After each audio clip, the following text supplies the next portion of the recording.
Thank you for the introduction, and as noted, I will be speaking about Sinovia's work in flexible printed OLED displays.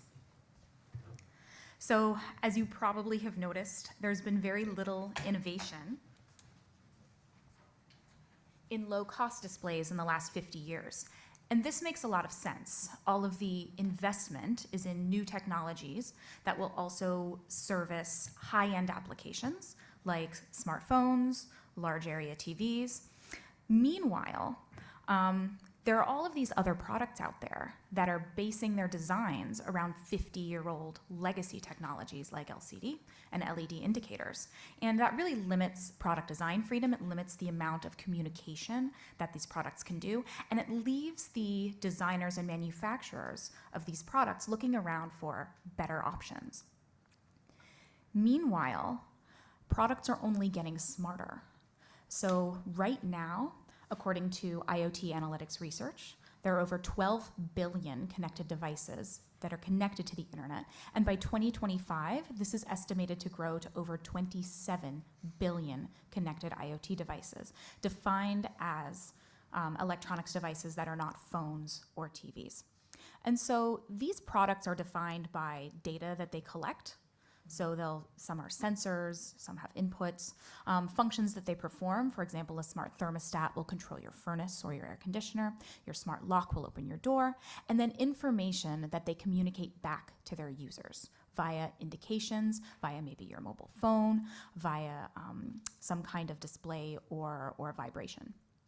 They also have designs that are constrained by the actual physical space, their form factor, by power consumption, many are battery powered, and by the overall bill of materials. So you can't have a $50 display and a $30 product. So that leaves us with constraints on any indication system or display for these products. They have to be thin, they have to be low power, and they have to conform to the bill of materials and be low cost for these.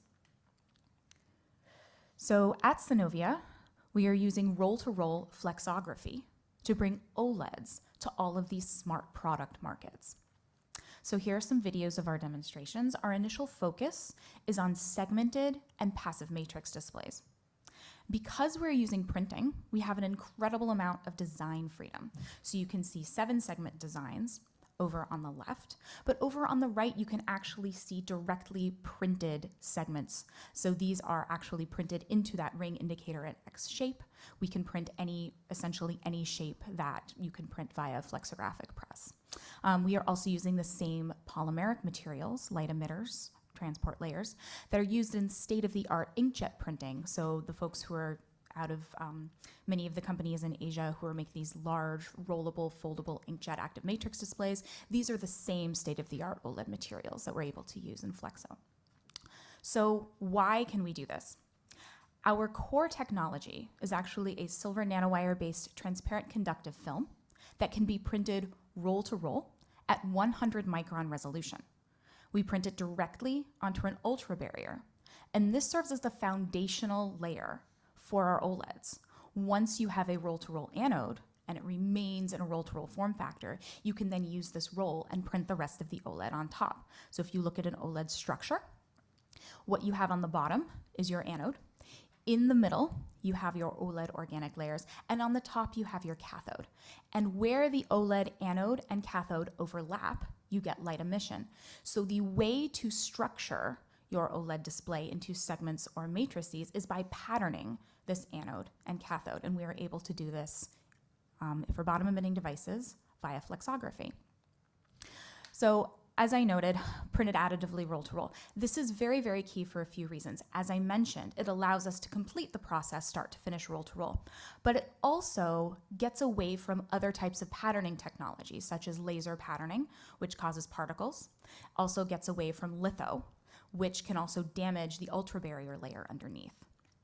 Our film is also nanoscale smooth, so it's OLED compatible with all of the very thin OLED layers that are then deposited on top. And so we see a huge opportunity here, right? So the other low-cost technologies that are in the market are LED, which are segmented. And so these segmented designs really have to have one LED per segment, then you have to shape the light, or you have to mask it and use a waveguide. And so you're either trading off segmentation